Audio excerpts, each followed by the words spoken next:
Kisah kelahiran Yesus jika dibaca dari Gospel Lukas dan dari Gospel Matius secara terpisah akan terlihat normal dan biasa saja. Namun jika kedua Gospel ini digabungkan, akan terlihat kontradiksinya. Jika dilihat dengan kacamata logika dan konsistensi naratif, terutama ketika membandingkan versi Lukas dan versi Matius.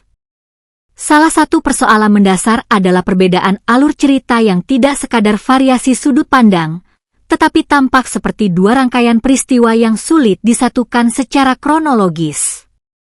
Dalam Gospel Lukas, kisah kelahiran digambarkan sangat sederhana. Yesus lahir di palungan karena tidak ada tempat di penginapan, lalu setelah itu keluarga tersebut menjalani ritual keagamaan Yahudi seperti penyunatan dan presentasi di Bait Allah, kemudian kembali secara normal ke Nazaret tanpa gangguan besar. Narasi ini menekankan kesederhanaan dan kedekatan dengan kaum kecil, sehingga secara teologis menggambarkan Yesus sebagai figur yang lahir di tengah keterbatasan. Sebaliknya, Gospel Matius menghadirkan gambaran yang sangat berbeda. Di sana muncul orang-orang Majus dari timur yang datang menyembah bayi Yesus sebagai raja, yang kemudian memicu kecemasan Raja Herodes. Akibatnya, terjadi peristiwa dramatis berupa ancaman pembunuhan massal bayi di Betlehem, sehingga Yusuf membawa Maria dan Yesus melarikan diri ke Mesir. Perjalanan ini jelas bukan peristiwa singkat.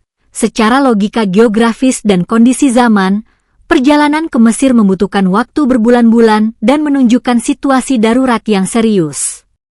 Setelah Herodes wafat, barulah mereka kembali dan menetap di Nazaret. Masalah logis muncul ketika kedua kisah ini dibandingkan secara langsung. Jika mengikuti Lukas, tidak ada indikasi bahwa keluarga Yesus mengalami ancaman politik atau harus melarikan diri, semuanya berjalan relatif tenang. Namun jika mengikuti Matius, situasinya justru penuh bahaya hingga mengharuskan eksodus ke negara lain. Kedua skenario ini sulit dipadukan tanpa menimbulkan pertanyaan, kapan tepatnya pelarian ke Mesir terjadi jika dalam Lukas mereka sudah kembali ke Nazaret dalam waktu relatif singkat setelah kelahiran? Jika pelarian itu memang terjadi, mengapa Lukas tidak menyinggung peristiwa sepenting itu sama sekali? Sebaliknya, jika versi Lukas yang diikuti, maka kisah ancaman Herodes dan perjalanan ke Mesir dalam Matius menjadi tampak seperti tambahan yang tidak selaras. Argumen bahwa masing-masing gospel ditulis dengan tujuan teologis berbeda memang menjelaskan mengapa penekanan ceritanya tidak sama, tetapi penjelasan ini tidak sepenuhnya menyelesaikan persoalan konsistensi faktual. Tujuan teologi seharusnya tidak mengorbankan kesesuaian dasar antara peristiwa-peristiwa utama, terutama untuk kejadian sebesar kelahiran tokoh sentral. Dalam logika sederhana, dua laporan tentang peristiwa yang sama idealnya saling melengkapi, bukan menghadirkan kesan kontradiktif. Ketika satu versi menggambarkan situasi damai dan versi lain menggambarkan kondisi darurat yang ekstrim, maka muncul kesan bahwa narasi tersebut dibentuk untuk menyampaikan pesan tertentu, bukan semata-mata merekam sejarah apa adanya. Di titik inilah banyak orang melihat adanya ketegangan antara tujuan teologis dan konsistensi historis dalam kisah kelahiran Yesus. Bahwa versi Matius memang kontradiksi dengan versi Lukas, mari kita bersama-sama menyaksikan pendapat Notebook LM. Kalau kita ngomongin soal Natal, pasti kebayang kan? Palungan, gembala, orang Majus, rasanya ceritanya udah kita kenal luar kepala. Tapi pernah nggak kita bertanya, apa cerita yang kita tahu itu benar-benar sama persis dengan yang tertulis di sumber aslinya? Nah, hari ini kita akan coba telusuri langsung kedua catatan Injil yang menjadi dasar dari semua kisah ini. Coba dibayangin adegan kelahiran Yesus yang super klasik, bayi di palungan, ada Maria dan Yusuf, terus dikelilingi sama para gembala dan 3 raja sekaligus. Gambar ini ada di mana-mana, di kartu ucapan, di dekorasi Natal. Tapi pertanyaannya adalah, apa benar gambaran ini akurat menurut Injil? Inilah pertanyaan besar yang akan kita coba jawab bareng-bareng. Oke, untuk menjawabnya, kita akan bedah kisah ini satu per satu. Kita akan lihat 2 catatan utamanya, terus kita cek kenapa mereka ada di Bethlehem, siapa aja saksi pertamanya, apa yang terjadi setelah kelahiran itu, dan yang paling penting, kenapa sih kedua catatan ini bisa beda banget?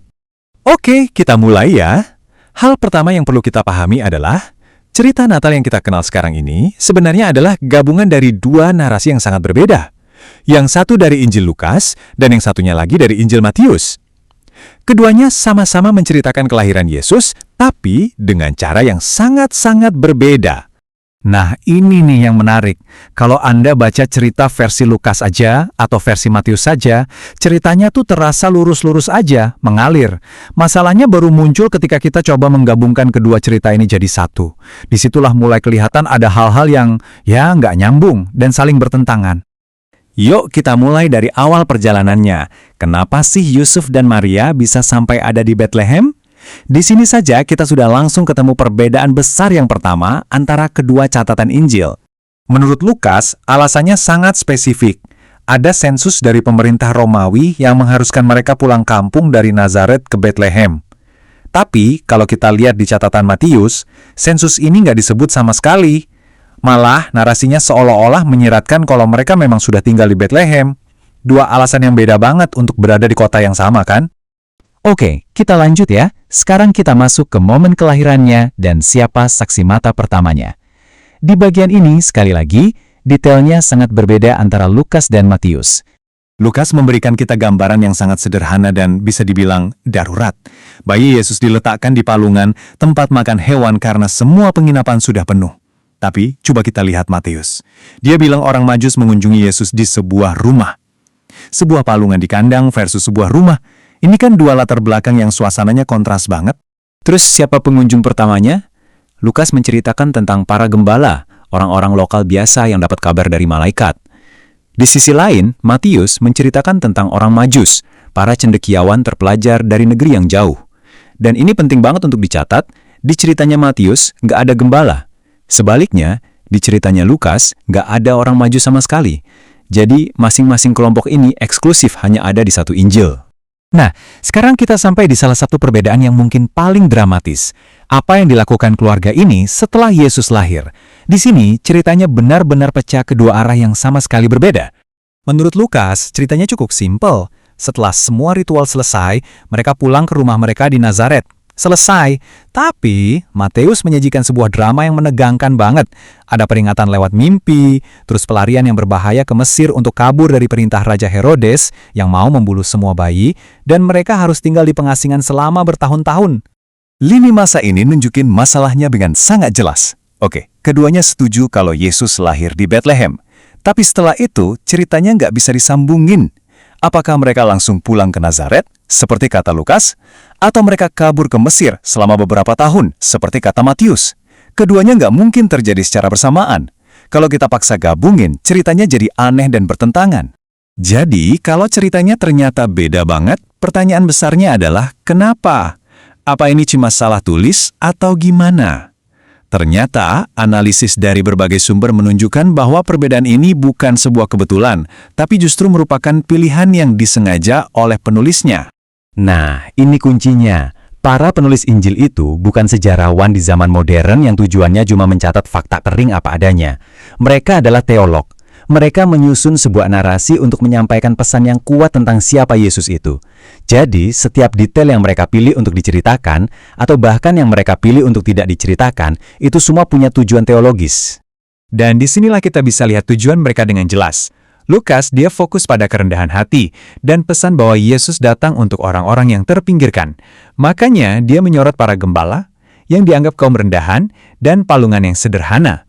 Sebaliknya, Matius ingin menunjukkan bahwa Yesus adalah Raja yang dinubuatkan, Sang Mesias. Makanya, dia memasukkan cerita orang Majus yang membawa hadiah layaknya untuk seorang raja, dan juga konflik dengan raja yang sedang berkuasa, yaitu Herodes.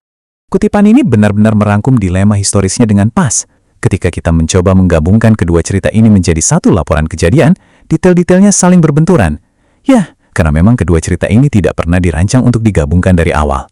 Jadi, apa yang bisa kita ambil dari semua ini?